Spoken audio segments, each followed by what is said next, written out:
Hello, everybody. How you doing?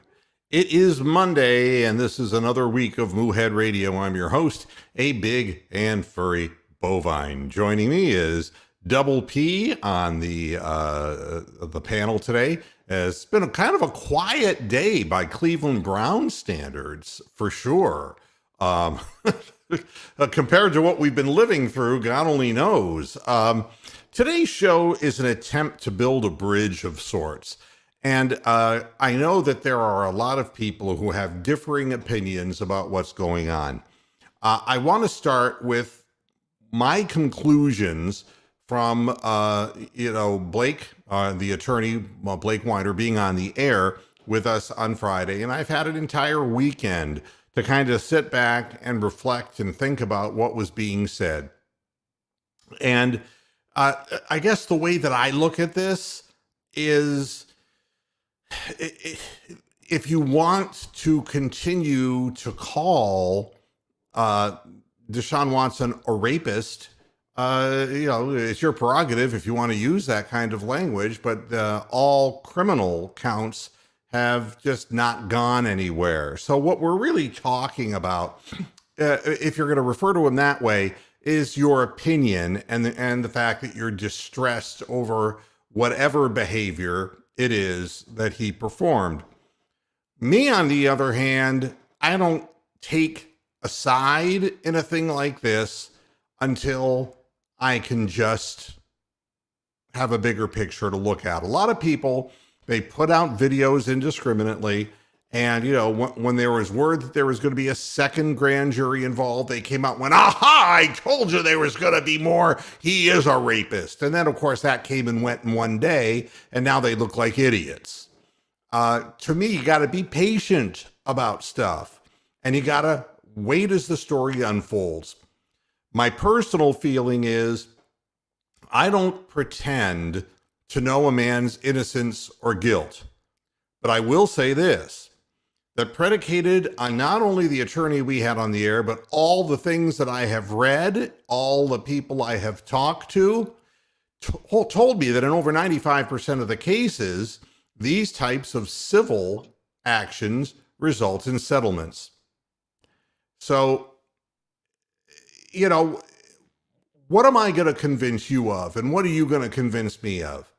If there is a settlement in this case, and there's a 95+% chance there will be, those people who think he's a rapist will say, see, he paid him off. He paid him off, by God.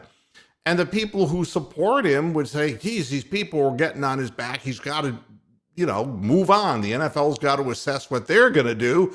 And, he's got a living to make, whether he's innocent, guilty, or whatever it is, he's going to have to face judgment. And in the end, just like on the criminal counts, he's going to go through a process. And in that process, more will be learned, and we'll see what the resolve is of the witnesses who are willing to step forward. And there is no final thing that I can say right now except this. Any of you who says, well, I'm never going to watch the Browns again because of this. Houston, we have a problem. Maybe that's not the best city to choose. The problem here is that you watched Kareem Hunt kick a woman on video, something that definitely happened. You were still watching. When you say things like, you sound like a child who didn't get a toy at a toy store for Christmas. That's foolishness. You know how many people told me, if Donald Trump loses this election somehow, I'm going to leave the country. I'm going to move. All my neighbors are still here. They didn't go anywhere. The bottom line is, if you want to paint yourself in a corner, you just will end up looking foolish. That's, you have watched the Cleveland Browns through everything imaginable, and you never said a damn thing. You kept paying for your Sunday ticket. Some of you kept going to the stadium and kept with your season tickets, and the product on the field was pathetic. But now all of a sudden, oh, yeah, I'm going to take this righteous stand. And it's not even a righteous stand because we don't know the end results of this, except that it will be a settlement. And you will still feel the way you feel because nobody today changes their mind about anything. There will be a settlement. Some people will say the settlement is an admission of guilt, and other people will just say it's the course of action that happens with every civil action that takes place. That is the resolution of things.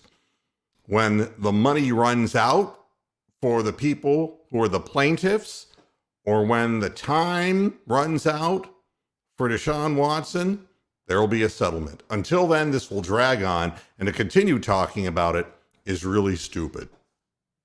To talk about your fandom, I want to build a bridge with you. And I want to say, if it's all or nothing, then why do you still listen to Whitney Houston sing? She was a drug addict. So was Amy Winehouse. Why do you still watch the Baltimore Ravens when Ray Lewis was found with a knife and the outfit that was bloodstained that he wore at the scene of a murder just disappeared into thin air? Where did you go? My question is this. If there's one guy on the team that you don't like and there are 52 other men on the roster, what is your major malfunction? It's one thing if you just say, I'm just sick of this crap. I'm sick of the damn Cleveland Guardians. A $50 million, $51 million payroll. I'm done with it. I mean, I can understand if you don't want to sit and watch AA and AAA players lose 100 games this year and watch Terry Francona slowly get further ill as the season progresses. I can't say I blame you, but that's just a lack of product. That's no different than saying, I ain't going to that restaurant again. They burned the food. It was overpriced. It was overly salted. It was a terrible experience, and the food came out cold. So you don't go back. So my feeling is this. The Browns were not a healthy brew with Baker Mayfield. Now, you can say, but Mr. Moohead, you support Baker Mayfield. And it's like, I never had a problem with Baker Mayfield. But anybody who thinks that Baker Mayfield is as good as Deshaun Watson professionally as a football quarterback, got to have your head examined. Let me tell you the thing that I think did Baker Mayfield in. Besides the injury, which God only knows, he had a bad year last year. But even in the years that he had good years, here's the truth about Baker Mayfield. He lacks a singular important ingredient that has become more and more important for a quarterback to have in the NFL. When Baker Mayfield would be under the center and run play action, his ratings were amongst the worst, the middle to the bottom half of NFL quarterbacks from pocket throwing. Now, he was a 62% completion guy, but it was tilted. He was much more accurate when he was out of the pocket, running, bootlegs out, running wide. He could see the field better. But it isn't just height. The ingredient that he lacked was escapability. You put that together with a 13-oriented offense with a bunch of moving van tight ends being played 2 and 3 at a time. And if there wasn't somebody open, Baker stayed in the pocket and had no mobility. And this was before the injury. He succumbed in the pocket. He would look to make a bigger play out of something that was not there at all, and he lacked the escapability. Now, I just want you to think with an open mind, without getting into Baker Mayfield's personality. You take a look at the AFC North. You know that Lamar Jackson has no escapability problem. None whatsoever. You also know that Joe Burrow has less escapability than Lamar Jackson. But the other things are the other teams and the quarterbacks that have migrated to the AFC. Josh Allen, he's got the arm, he's got the height, but he's got mobility. He has the ability to use his legs to get out of trouble. Baker Mayfield looked like Brian Sipe. He would run east-west and get run down. He was too slow. It took him too long to make decisions. The offensive scheme, the receivers were not getting separation. It forced him into that dilemma, and there was never an answer forthcoming. It's just something he doesn't have. Baker Mayfield would be a guy who, in my mind, would probably have kind of a career like Fitzpatrick did when he played for the Bills, he played for the Dolphins. On any given day, he can be a hot quarterback, and if you give him time in the pocket, you are screwed. But teams kind of caught on.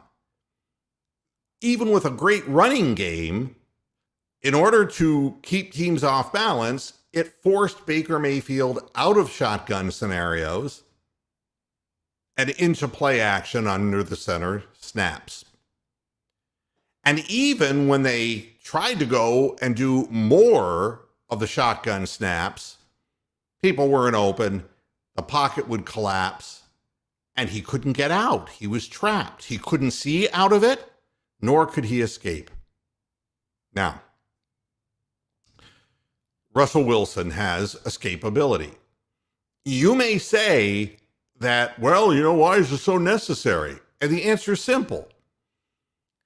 The difference between 3rd and 4 and 3rd and 14 is enormous.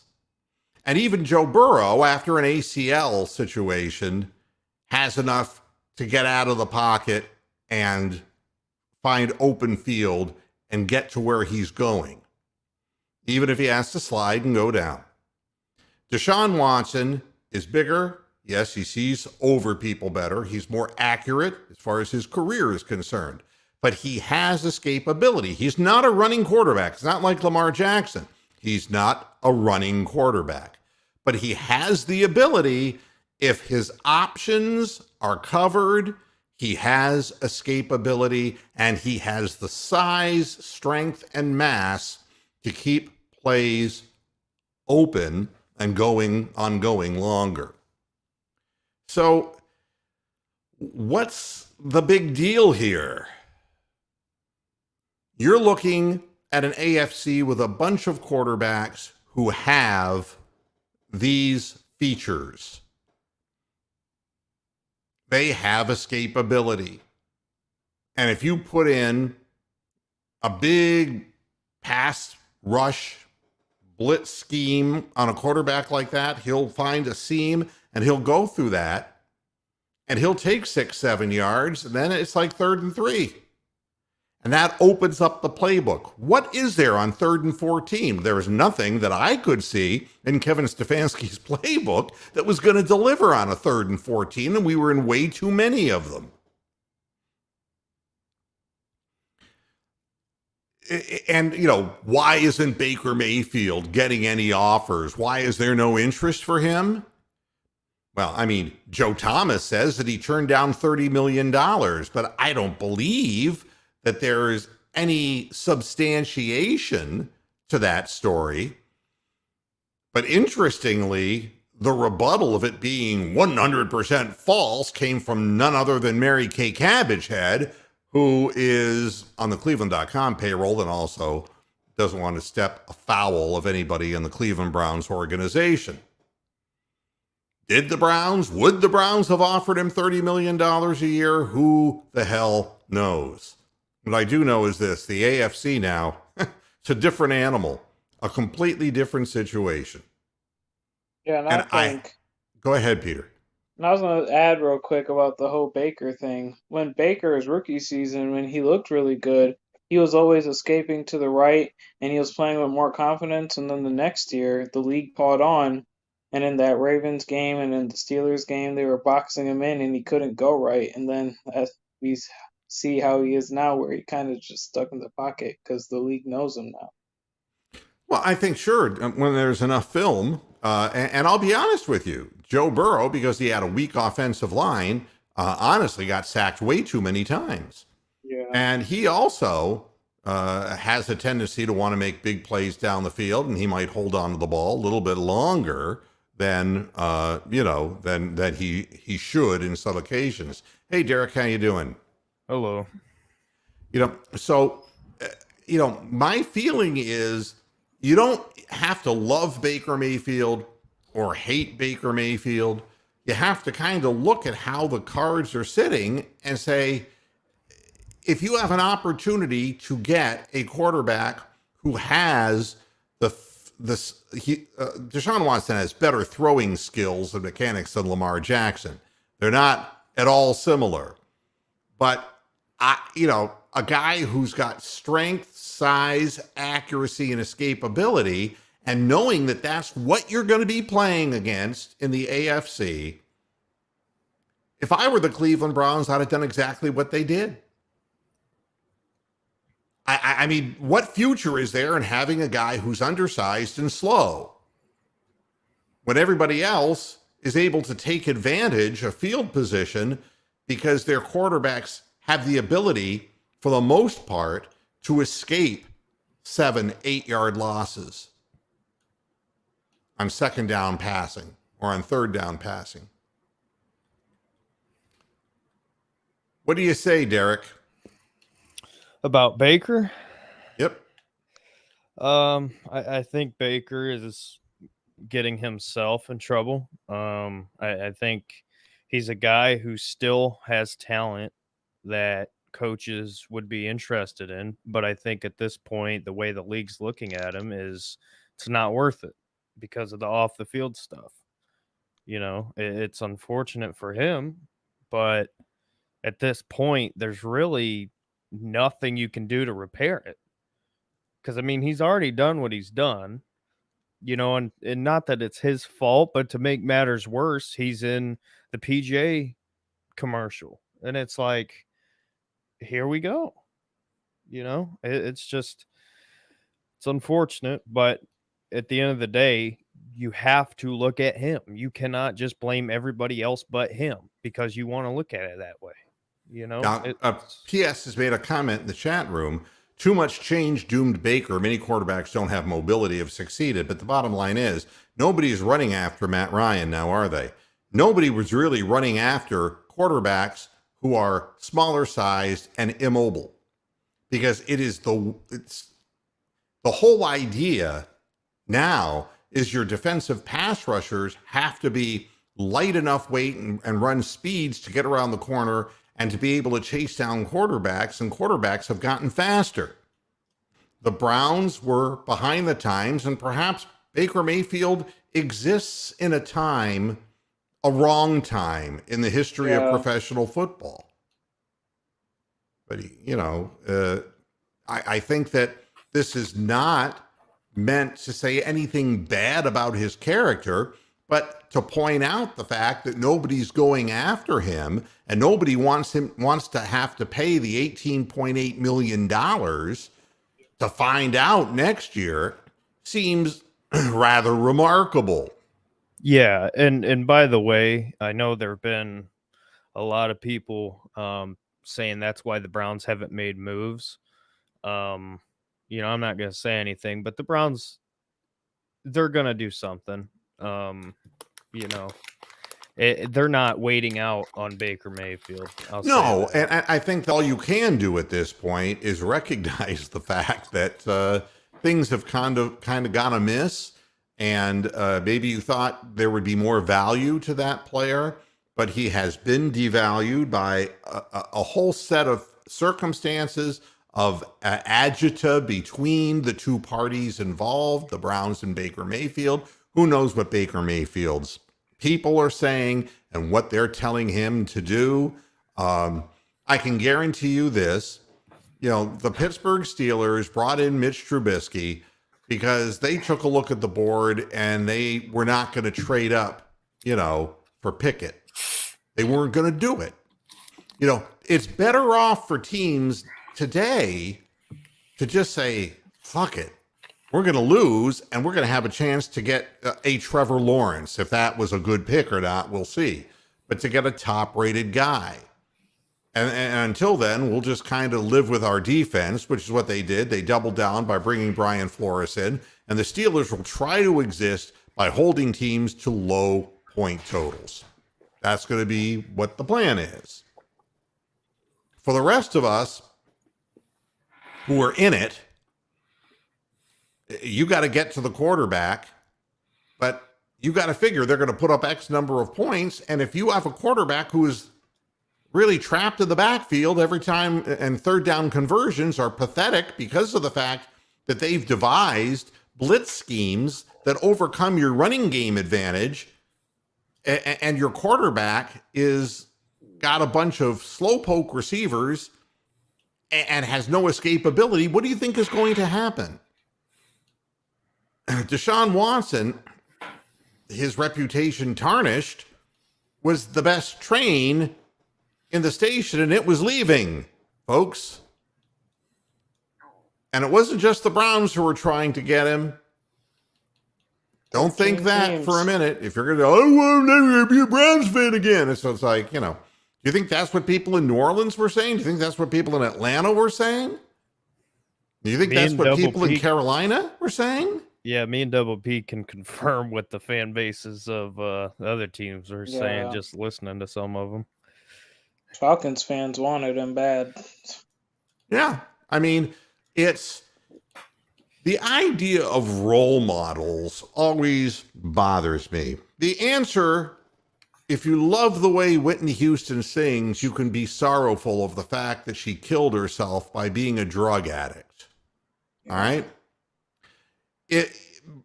She wasn't a role model for children who listened to her music or adults who listened to her music later on in her career.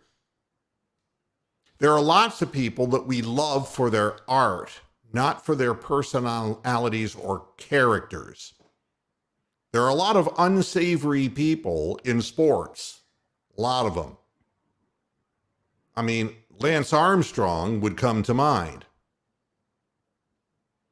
People, would watch him and look at him as an American hero because of what he did in the Olympics, then afterwards disgraced.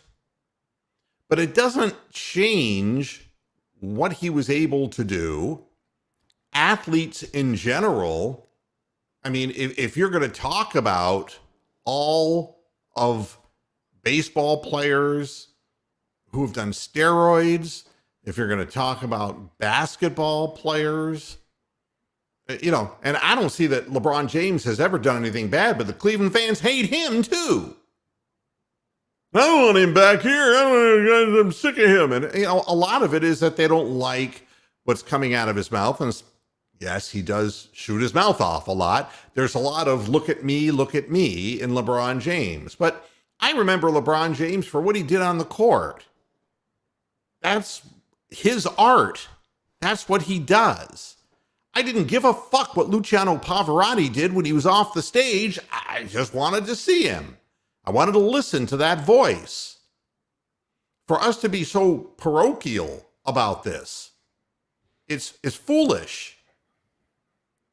The law will take care of itself. The NFL, the second hand of the law, will also take care of punishing Deshaun Watson for either what he did wrong or what he had bad judgment in doing.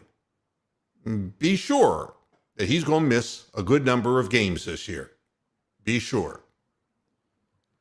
But on the one hand, you can't be looking at the goddamn Cleveland Guardians and the Cleveland Browns and say, well, which team is actually trying to win? I mean, what idiot sits back and says, that restaurant, they don't have a chance. They don't have a chance of making it because they do no advertising. They're in a lousy location. And the food is the same food, basically, that I can get for $3, $4 less at a fast food restaurant. They're in the wrong fucking business. The Dolan family's in the wrong fucking business. They're serving up shit on a platter, and that is the reason why I will have nothing to do with it.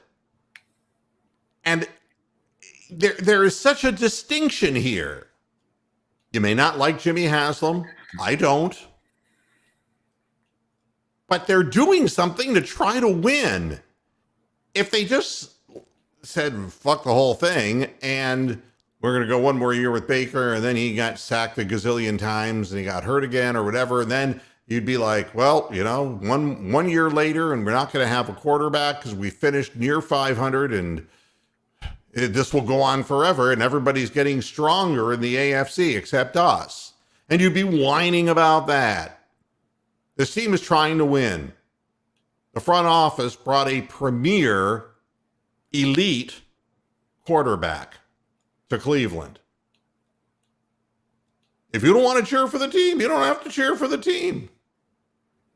By the way, I don't understand how people can say that, oh, he's not good. Like, yeah, he didn't win a ton of games necessarily, but look at the teams he was on. Common sense says, hey, you take a great player on a bad team and you put him on a team with the best line he's had, the best run game. It's really not that hard to figure out. But no, and again, until you win the Super Bowl, who was Matthew Stafford before he won the Super Bowl? And the fact is that I thought it was funny that the Lions are going to be on Hard Knocks. You got that right. Wow. Really? Yeah. Oh, yeah. That's who's going to be the team on Hard Knocks this year. But he was stuck there for 13 years in Detroit? That's an excellent move, by the way. That's an excellent example of a good quarterback that never was going to win anything. That wasn't going to go. And until he went somewhere and had help, it wasn't going to happen. Try to build a roster. The Browns cannot be accused of not building a roster. They have good, they had 2 good pass rushers last year. They have great running backs, 2 really good, really, really good ones, and one who's up to the task. Starter level. Yeah, but solid. We didn't have good receivers. And in the end, nothing will doom a quarterback faster than having guys who don't have speed, who are hurt, who have no separation skills. We're going to find out if Stefanski's offense, he was in front of the press talking, saying he's going to do what he can to allow, Deshaun Watson, to cater to his strengths. But I'm still calling all the plays. Oh, my God. He's still doing that? Not for long. We said this before that he's got to be on the massive big hot seat right now. But the big thing for me about Deshaun Watson starting on this offense is because last year, what teams were doing against us on defense was that they were actually having a linebacker spy on Nick Chubb. And when they stuffed our running game, when they did that and stuffed Chubb through no fault of his own because he couldn't get more than 2-3 yards pop, our offense died, and we were lucky to score 17 points in a lot of games. And some games we won, some games we lost. This year, with Deshaun Watson, and even to an extent with Jacoby Brissett, defenses aren't going to be able to do that, It's got to free things up for Chubb and Hunt in the running game now that we actually have a viable guy who can throw the ball downfield and not get his plays telegraphed or not get his plays diagnosed before they even happen, or not get his plays batted down at the line, Yep. or not get his shoulders stuffed into the ground 7 yards behind the line. And that's really what Haslam is seeing. That's what Andrew Berry had to see. And that's what all of us had to see. So how many New England Patriots fans said, "I'm done with this team, man. We're spying on other teams and cheating to win. We're none. clearing off a criminal jail guy comes out on the field with a snowplow and clears the way for his team for the home team to kick a winning field goal in a game." And how many of the fans? Oh no, these people are not people that you look up to. Exactly. Or Robert Houston Kraft. Astros, you know, Role model. That's like, role model. if you need your athletes to be role models, you're fucked up. Yeah. Yep. Your values come from your mother, your father, your upbringing, your surroundings. If you need that, you got problems. And Now, there- if you're encouraged by somebody's performance and it spurs you on to do something great in your life, well, then they were a role model for you, but you never knew them. You just judged them by what they did on the field or wherever they performed. And, you like Will Smith. You liked him in movies. You liked him on TV. The guy's obviously got a problem. Now, so will this mean that people will stop watching Will Smith on the big screen? doubtful. Very doubtful. Doubtful is right. But I mean, I'd be the first to agree with you. He obviously has quite a character flaw. But again, we judge actors, and actors are amongst the most volatile of all, Marlon Brando and his ilk. There's a differentiation of about a micrometer between actor and insanity in some cases. But we look at The Godfather as this historic cinematic figure. And we admire Brando as a method actor for being able to bring his skill set to his art. So just, let justice handle this. And you're never going to be happy with the result because you're not going to know. It's just going to be a payoff one way or the other. He'll be paying them and they'll be receiving from him ode a da day. And whatever you think, you think. But fans will continue to cheer for the Cleveland Browns if he performs his art well. Just like y'all were cheering for Kareem Hunt when he'd catch a pass or when he'd roll over people into the end zone. You weren't thinking about that woman on the ground getting stomped. You weren't thinking about that. You know what I love? Cheering for what you saw. Go ahead, Bronco. You know what I love most about Deshaun Watson that a lot of people aren't talking about? When he's forced to get out on the move, under pressure, he's constantly keeping his eyes downfield. Yeah. And that's something that there's a difference between the solid to good quarterbacks to the greats.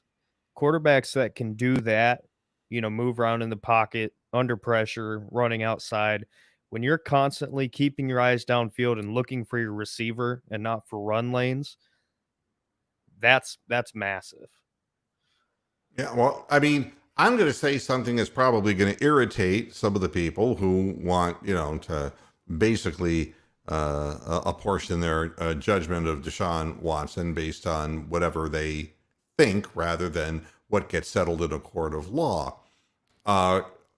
There is, in my mind, nothing bad about wanting him to succeed at his work.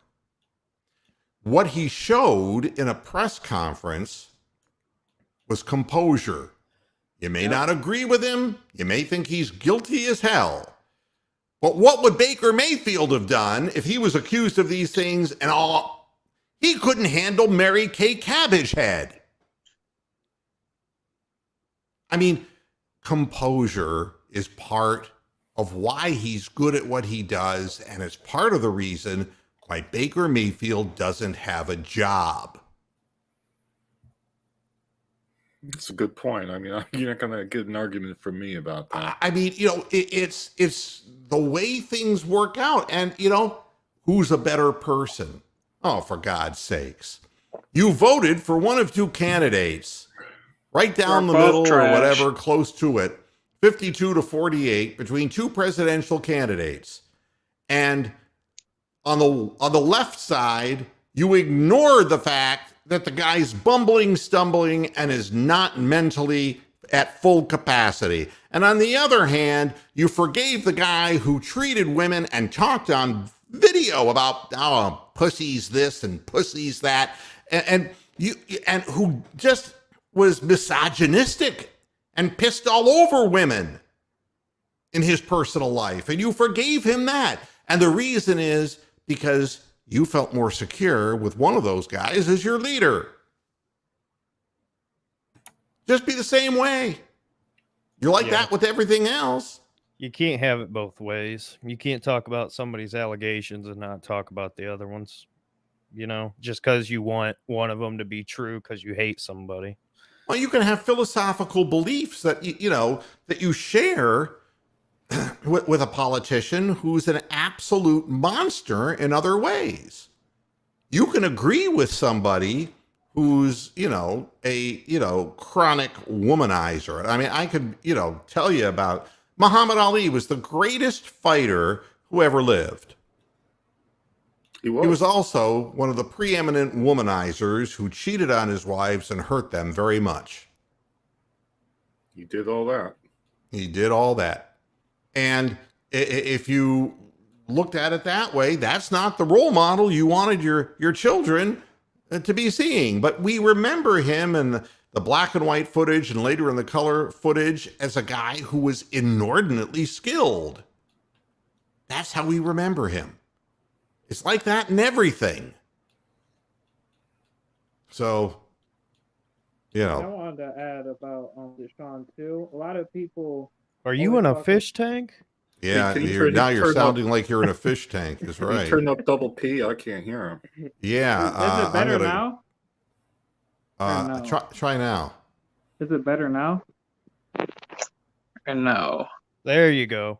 It's like You can hear me now? Yeah, that's better. Go ahead. Okay, I was going to say, and also to add on what Derek was saying earlier about the 4-12 season, people also have to remember that was his best statistical season, and that was a year after he lost his best receiver and arguably one of the best receivers in the league in DeAndre Hopkins, and he just went out there and played and put up numbers that are top 3 in almost every passing category. And he also just adds an element, like you were alluding to earlier, about the dual threat stuff. And you realize all the stuff that you can add to the offense when you do that type of stuff. Lamar, we've been watching him for years. He's not the greatest of passers, but he got an MVP season just from running a lot. So he's so great as far as open field and taking off. But unfortunately, that will shorten his career. Which I don't think it's a lock that he's back with the Ravens, by the way. No, after this Deshaun Watson deal, he wants that money. There's no way. He already said he wants to be a billionaire like LeBron on his podcast. Wow. Absolutely. And you know where he's going? He'll go down to Miami. I'll bet you anything. He's going to go down to Miami with He'll take his talents to South Beach. Yeah, there you go. Wow. Yeah, but I mean, again, this is what, this is their opportunity to make hay. But again, nobody's talking about Lamar Jackson and the Ravens situation. He goes into a season coming off missing his last 5 games, being injured, and sits on the bench and watches as his team falls out of the playoffs. Nobody's talking about that.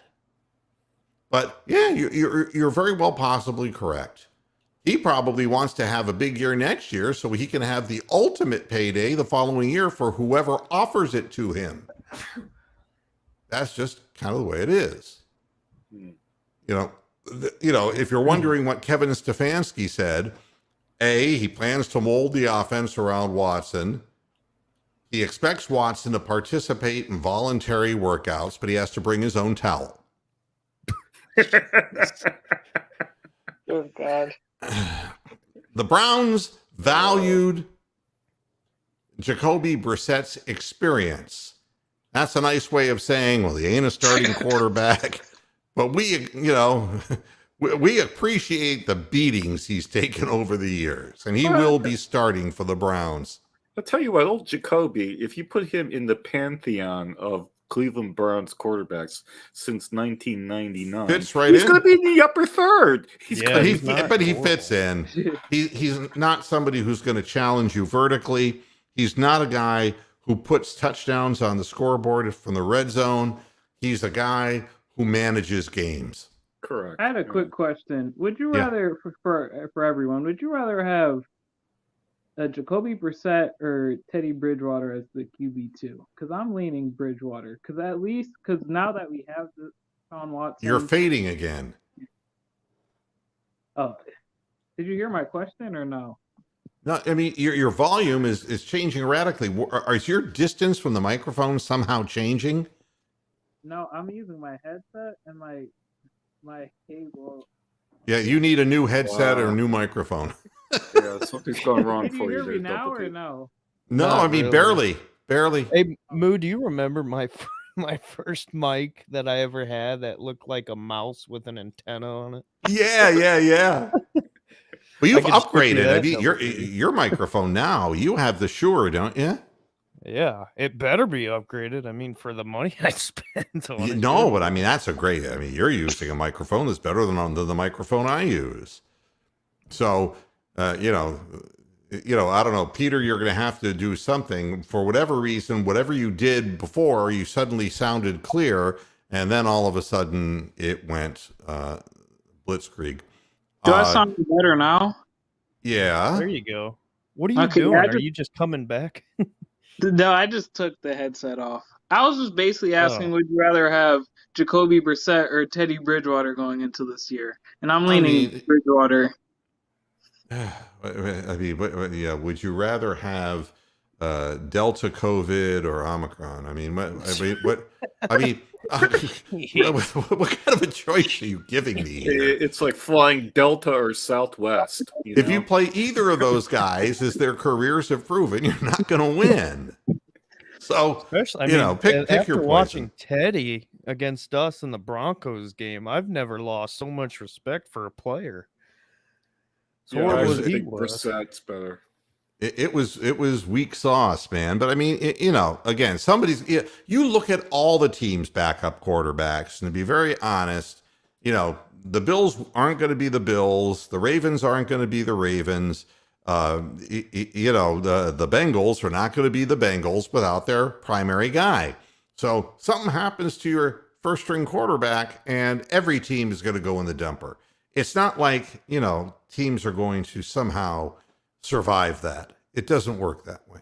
Well, it's a totally different game now. I mean, back when we were younger, Earl Morrall could come in for Johnny Unitas and go to a Super Bowl because, there wasn't that much expected out of the quarterback position as there is now. The quarterback position has grown in responsibility and in athleticism triple-fold since the 1970s. And that's the problem with Baker. If Baker had played back in 1971, he would look like Fran freaking Tarkington, Yeah, it's a different time.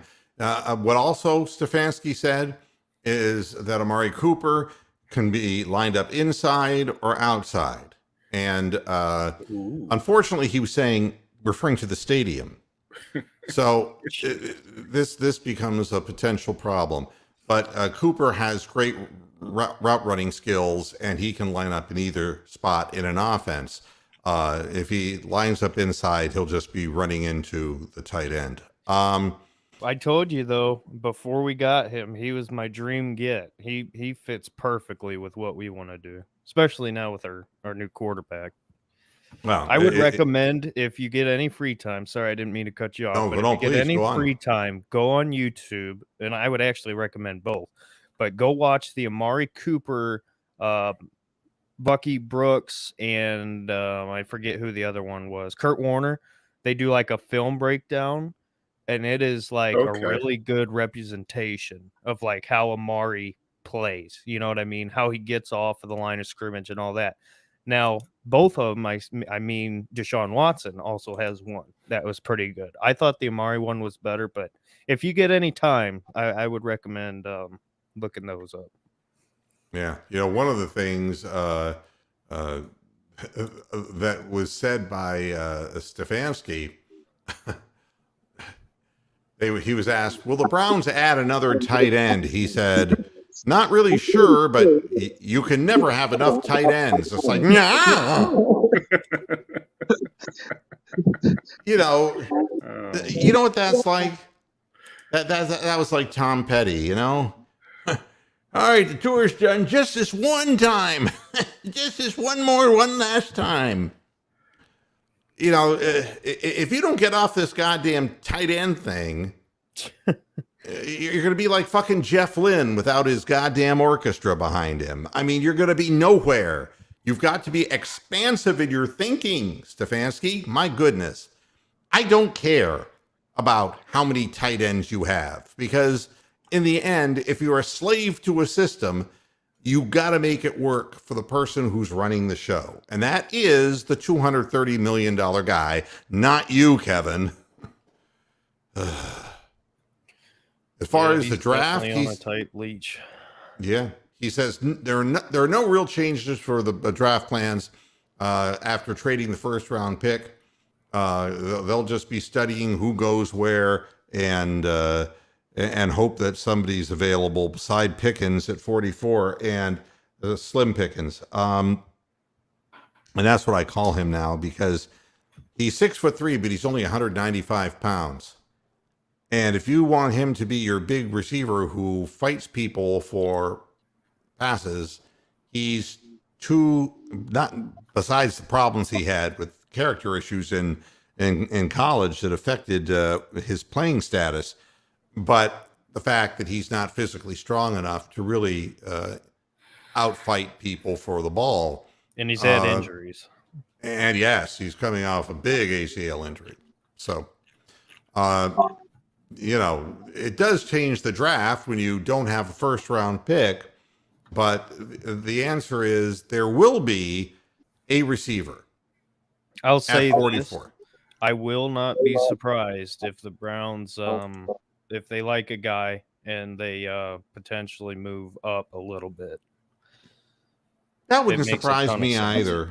I mean, if you see a guy on the board that absolutely fits what you're trying to do, then it makes sense. Then he was excited about Nick Harris and he proceeded to pound his pud. I mean, honestly, Nick Harris is going to be the starting center. Best of luck to J.C. Tretter. Game guy. Tretter may not have been the best center in the game, but he's one tough hombre. Yeah. And we'll see about Nick Harris. We've seen centers who failed in Cleveland before. Oh, God. And, Could I ask the panel a question here? Sure. I mean, we've been talking about Watson and all that, but what about some of these other guys that the Browns have brought in that no one's talking about, like Jakeem Grant and Taven Bryan and Chase Winovich? I mean, Sure. What's your take on all that, Derek? I mean, what happens to Dominic Felton if we got a specialist return guy coming in? Yeah. The Bryant guy, I didn't know much about him, if I'm being honest. I don't love that. That's what I'll say as far as that. But the Jakeem Grant, I like it just based on the fact we don't have to watch Anthony Schwartz or DPJ try to return, We'll see if he gets involved in the offense. I know there was reports about them allegedly saying, hey, we like you as a slot receiver, but we'll have to see on that. Now, Chase Winovich, we've talked about, or at least I've talked about this a little bit. I loved getting Chase Winovich just because it was a player for player, and you gave up somebody who just sucks. Got a guy who in college was an absolute beast at Michigan, and he can play the edge. So Well, basically, he you're can play getting a lot of attacked. different positions, and you Yeah, can use him to whatever the strength is you want him to do. he's a lot like what you got from Tack McKinley is what I would Yeah. say. So giving up Mac Wilson for essentially a Tack McKinley, but healthy, I mean, yeah, love Well, that. that's I And think the great thing of this free agency is that Andrew Berry's given up Mac Wilson and a bunch of draft picks and a bunch of Haslam's money, and that's it. We haven't given up any real players, which is fantastic, I think. Yeah, I think we're trying to build a roster, and clearly this group's thinking is no different than mine, which is in today's football, you have to have a quarterback who has a chance to be a career quarterback for you and keep trying to draft people and keep failing and then keep losing and keep failing to find the right guy. Instead, you pay the mega bucks for that guy. So, Yeah, and they're not done spending money on defense. now I want to respond to Ron Leffman here about the Cavaliers. rough game. Yeah, well, it's been a rough stretch, Yeah. and there are many problems, but I will go over them quickly with you. First of all, Karis LeVert is not a primary ball handler. He is a guy who is a ball in his hands, 2 dribble guy, 3 dribble at the most guy, finds his spot on the floor, elevate and take 2-point shots. He is not a great 3-point shooter, and he's not a guy who's going to run down the lane like Isaac Okoro and try to finish at the rim. He's a bad finisher at the rim. So asking him to stand out front and bring the ball down the floor because you don't have a backup point guard is suicidal. The end of this last game, they let him do what he does, and he ended up scoring 8 points in the fourth quarter and damn near bringing the Cavaliers back to win that game. The Yeah. problem with the Cavaliers right now is, and it isn't just a Jared Allen thing, it's a predictability thing. You have teams running multiple men at Darius Garland, and he has to throw the ball to somebody. And who's your primary second ball handler? And the person who's your secondary ball handler. Who's the person who is going to keep the offense running? All of the opponents we're playing are moving the ball around the perimeter so much more quickly and adroitly than we are. And we're just standing there. I watched a possession where Jetty Osman, and he did get benched again, he stood there hunched over with the ball for 14 seconds because he didn't know what in the fuck to do with it. Jetty is only good in 2 circumstances. If he's driving down the floor in transition and slashing to the basket, or if he's spotted up for a 3. But if he has to dribble the distance, it is a turnover waiting to happen. The same thing is exactly true with Karis LeVert. If you're going to have him drive to the basket and slash, he's going to turn the ball over. The same thing is true of Evan Mobley, who I don't believe is going to be the rookie of the year. I think by the time with what's happened in Toronto and the fact that they've overtaken us and they've been getting better, that Barnes might well wind up being the rookie of the year. And the problem is that, in my estimation, Evan Mobley needs to take 15 to 17-foot shots and prove that he can make them, and stop dribbling the ball, with those long arms so high and getting stripped every single time. You can't back anybody down. If you're not going to shoot a fadeaway when you get the ball in the paint, or shoot the ball from up front when somebody's laying off you to make sure that Darius Garland doesn't get into the lane, you got to keep teams honest. So the team offensively is screwed. And defensively, they're going up against teams that are passing the ball around, and we're playing like chickens with their heads cut off. Our guys are out of whack, out of sync, not in the right spot of the floor defensively or offensively. And honestly, the only game recently the Lakers won was against the Cavaliers. The Lakers went in and lost to the Pelicans, for Christ's sake. And don't say it was because of LeBron. LeBron scored 39 points against the Pelicans, and they still lost. I'm looking at the teams who are beating us, and it's like, we're not playing even like a play-in team right now. We have a chance at partial redemption playing Orlando in Cleveland. If you can't beat Orlando in Cleveland, you should not even be in the play-in. Yeah. And the problem for the Cavaliers is I don't think they have enough right now to hold on to the 6th position. And I could see them in these final games, if things continue trending the way they are, dropping down to 9 or 10 and just being in a situation where, if you finish 7, you have home games to play. Everything you play will be at home. You end up at 9-10, everything you play is on the road. Wow. Unless if you're number 9, you'll play at home against the 10, but then you got to go on the road and play the Nets or whoever. The Nets did us a favor by losing for no apparent reason. They had both Kyrie and Durant on the floor, and they lost by 9 points. And I'm trying to think of who in the hell beat them. Hornets. The Charlotte Hornets, With who are now LaMelo. rising up. Yeah. 33 points for LaMelo Ball in that game.